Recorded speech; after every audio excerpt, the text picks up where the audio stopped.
दोस्तों, कहानी की शुरुआत होती है एक खौफनाक और अंधेरी गुफा में छुपी ट्रेसा नाम की लड़की को दिखाते हुए, जिसके हाथ में स्नाइपर थी और वो यहाँ बैठकर किसी का इंतजार कर रही थी। तभी हम इस गुफा से कुछ किलोमीटर दूर एक एयरपोर्ट को देखते हैं, जहाँ एक प्लेन लैंड करता है और उसमें से जैसे ही प्रेसिडेंट बाहर आते हैं, वैसे ही ट्रेसा उन्हें अपनी स्नाइपर से शूट कर खत्म कर देती है। और तभी यहाँ पर हमें पता चलता है कि ये कोई मामूली लड़की नहीं है, बल्कि ये एक बेहतरीन और खूंखार स्नाइपर है, जो कुछ इस तरह से प्रेसिडेंट पर निशाना लगाती है कि आसपास के लोगों को पता भी नहीं चलता कि प्रेसिडेंट पर किसने और कहां से गोली चलाई। खैर, ट्रेसा अपना काम खत्म करने के बाद बुलेट कवर को अपने पास रख लेती है। इसके बाद ट्रेसा अपनी माँ से मिलने उनकी ग्रेव पर जाती है, क्योंकि वो अब उसकी माँ इस दुनिया में नहीं थी। लेकिन जब वो ग्रेवयार्ड में पहुंचती है तो वो देखती है कि उसके पिता पहले से ही यहाँ बैठे हुए हैं। वो उनके पास जाकर उनसे बात करने की कोशिश करती है, लेकिन तभी ट्रेसा के पिता उसके सामने इस बात का खुलासा करते हैं कि वो अपनी बेटी के बारे में सब कुछ जानते हैं,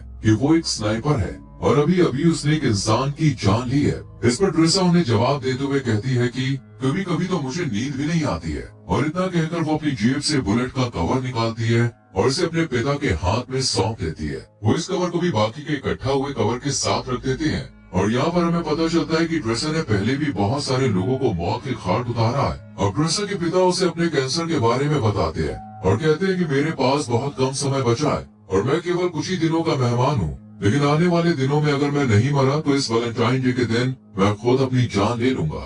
ये सुनते ही ट्रेसा के पैरों तले जमीन खिसक जाती है और वो अपने पिता को ऐसा करने से मना करती है। लेकिन वो अभी ट्रेसा से यही कहते हैं कि ये हम दोनों की आखिरी मुलाकात है और शायद अब हम ना मिले। वही दूसरी तरफ हम लिवाई नाम के एक आदमी को देखते हैं, जिसे उसके बुरे सपनों ने परेशान कर रखा है। इसलिए लिवाई समुद्र के किनारे बैठकर अक्सर पोयम लिखता है और आज भी वो यहीं बैठा हुआ होता है। तभी लिवाई के पास अचानक एक मैसेज आता है, जिसमें उसे एक एड्रेस पर आने के लिए कहा जाता है। लिवाई मैसेज पढ़ते ही तुरंत अपनी गाड़ी यहाँ से लेकर निकल जाता है और उस एड्रेस पर पहुँच जाता है। वो जैसे ही घर के अंदर एंटर करता है तो यहाँ उसकी मुलाकात एक लेडी से होती है, जिसका नाम होता है बार्थोलोम्यू। और इन दोनों की बातों से हमें पता चलता है कि लिवाई पहले मिलिट्री में एक स्नाइपर हुआ करता था, लेकिन अब उसने इस काम से रिटायरमेंट ले ली है और अपना ज्यादातर समय घर पर ही बिताता है। यहाँ बार्थो लिवाई से बात करती है और उसे एक नया मिशन सौंपते हुए कहती है कि मैं तुम्हें किसी दूसरी जगह भेजना चाहती हूँ, क्योंकि तुम एक बहुत अच्छे स्नाइपर हो, इसलिए ये काम सिर्फ तुम ही कर सकते हो। साथ ही वो लिवाई से ये भी पूछती है कि क्या तुम्हारी फैमिली में कोई ऐसा है जो तुम्हारे जाने के बाद तुम्हें मिस करे, क्योंकि हो सकता है कि तुम वहाँ जाने के बाद उन्हें कभी ना मिल पाओ। ये सुनकर लिवाई थोड़ा सोच में पड़ जाता है और बार्थो से कहता है कि मेरी फैमिली में ऐसा कोई नहीं है और मैं अकेला रहता हूँ। इसके बाद बार्थो से मिशन की सारी जानकारी बाद में देने का कहती है। इसके बाद लिवाई को बेहोश कर दिया जाता है और जब उसकी आंख खुलती है तो वो अपने आप को एक प्लेन में पाता है। लेकिन लिवाई को अब तक ये नहीं पता था कि उसे मिशन के लिए कौन से देश ले जाया जा रहा है। इसलिए वो प्लेन में मौजूद स्टाफ से जब ये बात पूछने की कोशिश करता है तब सभी उसकी बात को इग्नोर कर देते हैं। पर एक पायलट आकर लिवाई को बताती है कि तुम्हारी डेस्टिनेशन आ चुकी है और अब वो उसे यही लैंड कराने वाले हैं। साथ ही वो लिवाई से ये भी कहती है कि तुम्हें अपनी मंजिल तक पहुंचने के लिए यहाँ से कम 32 किलोमीटर पैदल चलकर जाना होगा, तभी तुम उस जगह पर पहुंच पाओगे जहाँ से तुम्हें इस मिशन को अंजाम देना है। इतना कहने के बाद वो लिवाई को एक पैराशूट देती है, जिसे पहनकर वो प्लेन से नीचे बर्फ पर कूद जाता है और फिर धीरे धीरे आगे बढ़ने लगता है। लिवाई को पैदल चलते चलते अब 2 दिन बीत जाते हैं और 2 दिन बाद आखिरकार वो अपनी मंजिल तक पहुंची जाता है, जहाँ सबसे पहले उसकी मुलाकात जीडी नाम के एक आदमी से होती है, जो उसे एक वॉच टावर की तरफ ले जाता है और उसे बताता है कि अगले 1 साल तक तुम यहीं पर काम करोगे। मैंने भी यहाँ पर 1 साल तक काम किया है, लेकिन अब मेरा टाइम पूरा हो चुका है, इसलिए अब तुम्हें ये काम सौंपा गया है। हालांकि लिवाई को अभी समझ नहीं आ रहा था कि आखिर उसे क्या काम करना है। यही सवाल जब वो जेडी से पूछता है तब वो उसे बताता है कि यहाँ एक बहुत ही गहरी खाई है, जिसे जॉर्ज नाम दिया गया है। बस लिवाई को इसी की पहरेदारी करनी है और कुछ भी नहीं करना है। इसके बाद वो लिवाई को यहाँ के रूल्स बताते हुए कहता है कि वो महीने में सिर्फ एक बार ही लोगों से कॉन्टैक्ट कर सकता है और उसके टावर का नाम वेस्ट टावर है, जबकि दूसरी तरफ एक ईस्टर्न टावर भी मौजूद है। लेकिन वहाँ के लोगों से लिवाई को किसी भी तरह की कोई बातचीत नहीं करनी है, क्योंकि उसका काम सिर्फ अपने मिशन पर ध्यान देना है और ईस्टर्न टावर वाले भी केवल अपने मिशन पर ही फोकस रखते हैं। साथ ही वो लिवाई को ये भी बताता है कि वो 1 साल तक किसी से भी कांटेक्ट नहीं कर सकता है और यहाँ एक ऑटोमेटिक गन भी है, जिसे हर रोज लिवाई को रीलोड करना होगा अगर उनमें गोलियां नहीं है तो। इसके अलावा नीचे बहुत सारी माइंस भी है, अगर उनमें किसी तरह का कोई विस्फोट होता है तो लिवाई को उन्हें भी देखना होगा। हालांकि लिवाई को अब तक समझ नहीं आ रहा था कि आखिर उसका मिशन है क्या, इसलिए वो जेडी से पूछता है कि क्या मेरा काम यहाँ पर आने वाले लोगों को जॉर्ज के करीब जाने से रोकना है। इस पर जेडी कहता है नहीं, जो चीज जॉर्ज के अंदर है उसे ऊपर आने से रोकना है। फिर वो एक छोटा सा बम उठाता है और उसे खाई यानी जॉर्ज के अंदर फेंक देता है। जैसे ही धमाका होता है अचानक खाई से एक बहुत ही डरावनी और अजीब सी आवाज सुनाई देती है जो किसी मॉन्स्टर की तरह लग रही थी। और यहाँ पर हमें इस खाई की असलियत का पता चलता है कि इसके अंदर कोई छोटी मोटी या मामूली चीज नहीं है बल्कि कुछ बेहद ही खौफनाक छुपा हुआ है। इसके बाद जेडी लिवाई से कहता है कि जो चीजें जॉर्ज के अंदर छुपी हुई है उन्हें हेलोइन कहा जाता है और तुम्हें उन्हें ऊपर आने से किसी भी हाल में रोकना होगा। ऐसा कहा जाता है कि साल 1940 में सेना की 3 बटालियन एनी हेलोइन को रोकने के लिए नीचे गई थी, लेकिन वो भी कभी वापस नहीं आई। साथ ही वो लिवाई को एक स्ट्रे डॉग अलार्म के बारे में बताता है। जिस दिन वो अलार्म बजना शुरू हो जाए उस दिन तुम बिना कुछ सोचे समझे बस यहाँ से अपनी जान बचाकर भाग जाना। हालांकि मुझे भी नहीं पता कि ऐसा क्यों बोला गया है, लेकिन मुझे जो पता है बस वो मैं तुम्हें बता रहा हूँ। इतने में इन दोनों की नजर सामने वाले टावर पर पड़ती है जहाँ अब किसी नए अफसर को अपॉइंट किया गया था, क्योंकि पुराने अफसर को 1 साल पूरा हो चुका था। अब जेडी लिवाई को खाने पीने के बारे में बताते हुए कहता है कि उसका 1 साल के खाने का इंतजाम यहाँ कर दिया गया है, बाकी अगर वो चाहे तो शिकार भी कर सकता है। वही जेडी लिवाई के सामने इस बात का भी खुलासा करता है कि ये जगह 75 सालों से सीक्रेट रही है और किसी को भी इसके बारे में कुछ नहीं पता है और हमें भी आने वाले टाइम में इस जगह को सीक्रेट ही रखना है। इतना कहने के बाद जेडी यहाँ से निकलकर बाहर आ जाता है और सिग्नल देने के लिए जैसे ही स्मोक करता है तब एक हेलीकॉप्टर उसे लेने के लिए आ जाता है और जेडी इसमें चढ़ जाता है। लेकिन हेलीकॉप्टर में मौजूद अफसर पहले उससे उसकी आइडेंटिटी पूछता है और फिर उसे शूट कर मार देता है, जिससे हमें पता चलता है कि ये जगह इतनी सीक्रेट है कि यहाँ से किसी को भी बाहर जाने नहीं दिया जाता है। इधर हम लिवाई को देखते हैं जो बिल्कुल वैसे ही करता है जैसा उसे बताया गया था। वो ऑटोमेटिक गन के अंदर गोलियां डालता है और आसपास का जायजा लेने लग जाता है। जब पूरा 1 महीना गुजर जाता है तब वो यहाँ से किसी को कांटेक्ट करने की कोशिश करता है और उन्हें बताता है कि मेरा किसी भी दुश्मन से कोई आमना सामना नहीं हुआ है। इतना कहकर वो कॉल कट कर देता है क्योंकि उसे बस इतनी ही बातें करने की इजाजत दी गई थी और ये मैसेज उसे हर महीने में केवल 1 बार ही भेजना है। इसके बाद वो अलमारी में रखी किताबें पढ़ने लगता है कि तभी उसकी नजर दीवार पर लिखे हुए कुछ मैसेज पर पड़ती है जो यहाँ रहने वाले इंसानों ने अपनी अपनी एक्सपीरियंस के हिसाब से लिखे थे। इन्हें पढ़ने के बाद लिवाई बाहर आ जाता है और एक टेलीस्कोप की मदद से दूसरे टावर को देखने की कोशिश करता है जहाँ उसे एक लड़की बैठी हुई दिखाई देती है जो कि कोई और नहीं बल्कि ड्रेसा ही थी। ड्रेसा की खूबसूरती देखकर लिवाई उसे देखता ही रह जाता है, लेकिन बात करने की कोशिश नहीं करता क्योंकि उसे दूसरे वॉच टावर से कांटेक्ट करने के लिए मना किया गया था। इसी तरह लिवाई को यहाँ 2 से 3 महीने बीत जाते हैं और ड्रेसा भी उसके बारे में जान चुकी थी। इसलिए एक दिन जब उसका बर्थडे होता है तब वो लिवाई से बात करने का फैसला करती है और एक पेपर पर लिखकर लिवाई से उसका नाम पूछती है। ये देखने के बाद वो भी एक बोर्ड उठाता है और उसके जरिए ड्रेसा को बातचीत करने से मना करता है, लेकिन ड्रेसा फिर भी उसे अपना नाम बता देती है, जिसके बाद लिवाई भी ज्यादा ना सोचते हुए अपना नाम लिख देता है और इस तरह दोनों में दोस्ती हो जाती है। एक दिन जब लिवाई को पता चलता है कि ड्रेसा एक स्नाइपर है तो वो उसका टेस्ट लेने के लिए उसके सामान पर निशाना लगाता है, जिसके बाद ड्रेसा भी अपने आप को प्रूव करने के लिए स्नाइपर उठाती है और उसके वॉच टावर पर निशाना लगाती है। लेकिन तभी उसकी नजर कुछ मॉन्स्टर पर पड़ती है जो कि खाई में से बाहर आ रहे थे। वो जल्दी से लिवाई को इशारा करके ये बात बताने की कोशिश करती है, जिसके बाद वो उन मॉन्स्टर पर ताबड़तोड़ फायरिंग शुरू कर देता है, लेकिन उनकी तादाद बहुत ज्यादा थी, इसलिए ड्रेसा भी लिवाई की मदद करती है और अपने वॉच टावर से ही उन मॉन्स्टर का खात्मा कर देती है। और इसी दौरान एक मॉन्स्टर उसके पास पहुंच जाता है जो देखने में आधा इंसान और आधा जानवर जैसा था। ड्रेसा जब उसे देखती है तो वो अपनी जान बचाने के लिए उस पर गोली चलाने की कोशिश करती है, लेकिन कोई फायदा नहीं होता और वो मॉन्स्टर लगातार ड्रेसा की तरफ बढ़ता रहता है। लेकिन सही वक्त पर लिवाई उसे शूट कर उसकी जान ले लेता है और ड्रेसा को बचा लेता है। इसके बाद अगले दिन लिवाई माइंस के अंदर जाता है जहाँ अचानक खाई में से एक छोटा सा ड्रोन निकलता है और उड़कर यहाँ से चला जाता है। लेकिन उसके जाने से पहले लिवाई और ड्रेसा दोनों इसे देख लेते हैं, लेकिन इन्हें पता नहीं होता कि आखिर ये है क्या। इस तरह इन दोनों को यहाँ कुछ महीने और बीत जाते हैं और अब दिसंबर का महीना शुरू हो चुका था, जहाँ एक दिन अब लिवाई ड्रेसा से मिलने का फैसला करता है और वो अपने आरपीजी में जहाँ मिसाइल डाली जाती है उस जगह पर एक रस्सी को बांध देता है। उसे ऐसा करते हुए ड्रेसा भी देख लेती है,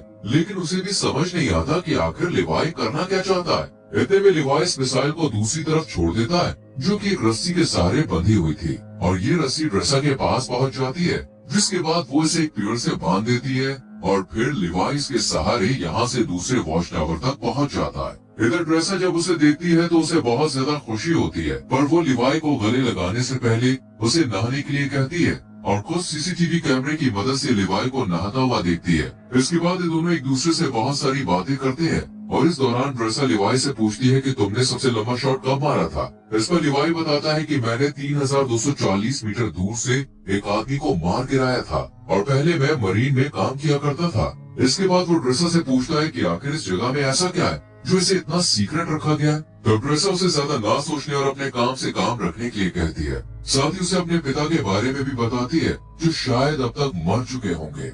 इसके बाद वो म्यूजिक प्ले करती है और लिवाई से डांस करने के लिए कहती है, जिसके बाद ये दोनों साथ में डांस करते हैं और एक दूसरे के करीब आकर यही सारी हदें पार कर देते हैं। इसी दौरान लिवाई ड्रेसा को अपनी कविताओं के बारे में बताने लगता है और उससे कहता है कि मैंने तुम्हारे लिए भी एक पोएम लिखी है। इतना सुनते ही ड्रेसा उसे पोएम सुनाने के लिए कहती है, लेकिन लिवाई उसे ये कहकर मना कर देता है कि जब हम दोनों यहाँ से निकल जाएंगे तब मैं तुम्हें वो पोएम दे दूंगा। अब सुबह होते ही लिवाई यहाँ से जाने का फैसला करता है, लेकिन जैसे ही वो बीच रास्ते में पहुँचता है तो देखता है कि मॉन्स्टर उसके वॉच टावर पर चढ़ है और टावर पर लगी माइन से जब वो टकराते हैं तो एक बहुत बड़ा धमाका होता है जिसमें लिवाई की रस्सी जल जाती है और वो इस खाई में गिर जाता है। इधर ड्रेसा भी ये सब देख रही होती है, इसलिए वो लिवाई को बचाने के लिए जल्दी से पैराशूट लेती है और बिना कुछ सोचे समझे खाई में कूद जाती है। जिसके बाद हम ड्रेसा को एक नदी में बहते हुए देखते हैं जो कि इसी खाई के अंदर मौजूद थी। वो किसी तरह अपने आप को बचाकर किनारे तक ले आती है। वहीं हम लिवाई को एक पेड़ से लटका हुआ देखते हैं जहाँ अचानक एक बड़ा सा केकड़ा आकर उस पर हमला कर देता है, जिस वजह से लिवाई पेड़ से नीचे गिर जाता है और यहाँ उसे पेड़ की जड़ें पूरी तरह से जकड़ लेती है।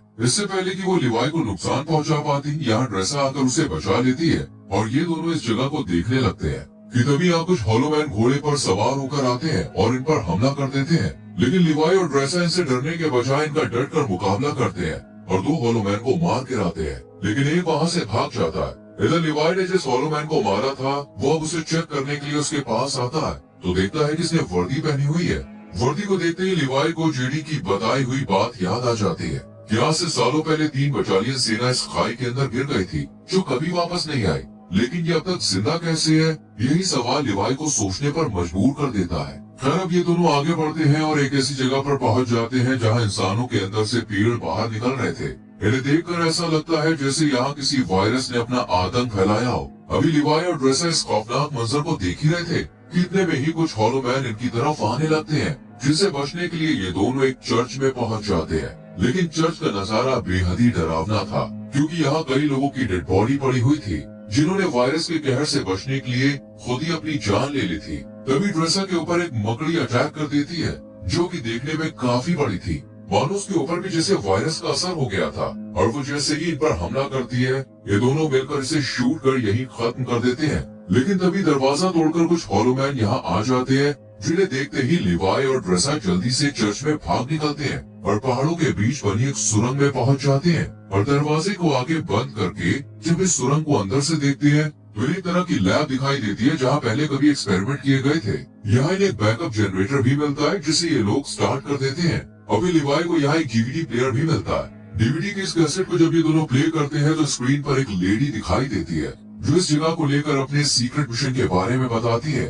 साथ ही वो आगे ये भी कहती है कि हम यहाँ एक केमिकल मिसाइल बना रहे थे जिसमें बहुत सारे लोग मिलकर काम कर रहे थे, लेकिन एक दिन जब इस जगह पर भूकंप आया तो भूकंप की वजह से जो मिसाइल हमने तैयार की थी वो लीक होनी शुरू हो गई और इस तरह ये केमिकल आसपास फैल गया, जिसकी वजह से कई लोग इन्फेक्टेड हो गए और मैं भी इन्फेक्टेड हूँ। हालांकि उन्होंने ये बात मिलिट्री को भी बताई थी और कहा था कि इस जगह के ऊपर बमबारी करके इसे डिस्ट्रॉय कर दिया जाए ताकि ये केमिकल बाहर कहीं ना फैल सके, लेकिन मिलिट्री ने इनकी बात पर गौर नहीं किया। इस लेडी की बातें सुनने के बाद अब लिवाई और ड्रेसा को सब कुछ समझ में आ जाता है, इसलिए ये सुरंग को और करीब से जानने की कोशिश करते हैं और तब इन्हें यहाँ एक नए जमाने का कंप्यूटर मिलता है जो कि काफी अजीब बात थी। इसलिए ये इस कंप्यूटर को ऑन करने का फैसला करते हैं और इसमें मौजूद इंफॉर्मेशन को देखकर एकदम हैरान रह जाते हैं क्योंकि इसमें एक डार्क लैब नाम की कंपनी के बारे में पता चलता है जो कि पैरामिलिट्री बनाने का काम करती है। वो यहाँ से इन्फेक्टेड लोगों के सैंपल ले जाती है और उनसे अपने सोल्जर को सुपर सोल्जर बनाने का काम करती है।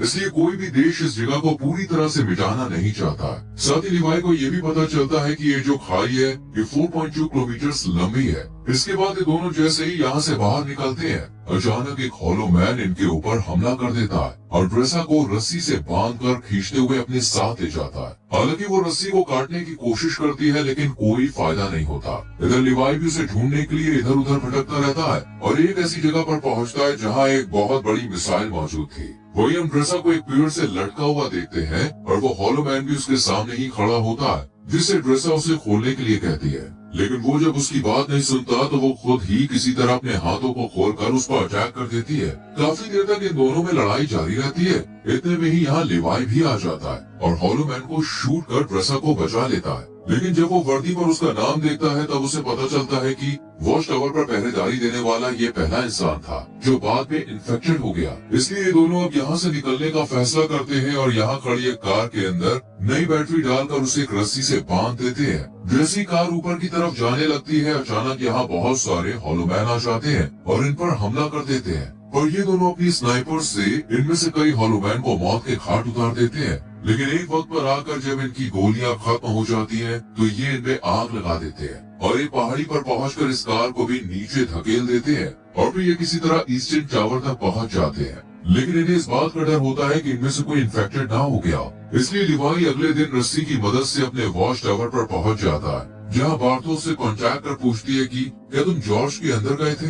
इस पर लिवाई मना कर देता है। ये सुनकर बार्थो से कहती है कि हो सकता है कि दूसरे टावर का कोई अफसर जॉर्ज में गया हो, क्योंकि किसी ने हमारे कंप्यूटर को स्टार्ट किया है, इसलिए अब तुम्हें उसे मारना होगा। हालांकि बार्थो ने पहले ही सीसीटीवी फुटेज में देख लिया था कि ये दोनों जॉर्ज में गए थे, लेकिन वो लिवाई के सामने इस बात का इजहार नहीं करती है, बल्कि खुद ही अगले दिन यहाँ आ जाती है। लेकिन इसके हेलीकॉप्टर को लिवाई और ड्रेसा दोनों देख लेते हैं और इन्हें पता चल जाता है कि ये इन्हें मारने के लिए यहाँ पे आई है, इसलिए जल्दी से जंगल की तरफ भाग जाते हैं। लिवाई को पता था कि 4.2 किलोमीटर को पार करने के बाद ये खाई आपस में मिल जाती है और फिर वो ड्रेसा से मिल सकता है, इसलिए ये वॉच टावर के एंटीना पर हमला करता है और यहाँ अलार्म बजना शुरू हो जाता है। यानी कि यहाँ अगले 2 मिनट में स्ट्रे डॉग मोड ऑन हो जाएगा और ये जगह अपने आप डिस्ट्रॉय हो जाएगी। और बार्थो भी ये बात अच्छी तरह से जानती थी, इसलिए वो हेलीकॉप्टर लेकर यहाँ से भागने लगती है। इधर ड्रेसा और लिवाई भी भागने लगते हैं, जिसके बाद 2 मिनट पूरे होते ही जॉर्ज के अंदर जो मिसाइल रखी हुई थी वो ब्लास्ट हो जाती है और इस ब्लास्ट की वजह से सभी हॉलो मैन मारे जाते हैं। वही बार्थो का हेलीकॉप्टर भी इस धमाके की चपेट में आ जाता है,